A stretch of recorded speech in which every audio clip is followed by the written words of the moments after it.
இன்றைக்கு விசுவாசிகளுடைய மிகப்பெரிய பலவீனம் அவிவிசுவாசம். இதை கேட்டவுடன் எப்படி ஏன் என்ற கேள்வி வந்திருக்கும். அதற்கான பதிலை தியானிக்கலாம்.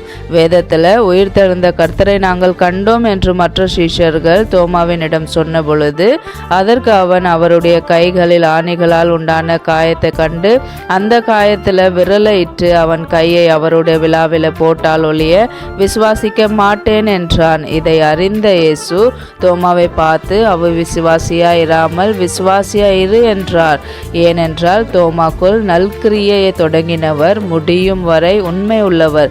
கண்டு விசுவாசிப்பது தோமாவினுடைய பலவீனமும் அவனுடைய அவிவிசுவாசமுமாய் இருந்தது. அதுபோலவே விசுவாசிகளாகிய நமக்குள் அவிவிசுவாசம் என்பது பலவீனம் என்று அறிந்து கர்த்தர் ஒவ்வொரு முறை விசுவாசியாயிரு என்று நம்மை தட்டி கொடுத்து அவருடைய சித்தத்தை செய்து முடிப்பவராய் இருக்கிறார். ஆமென்.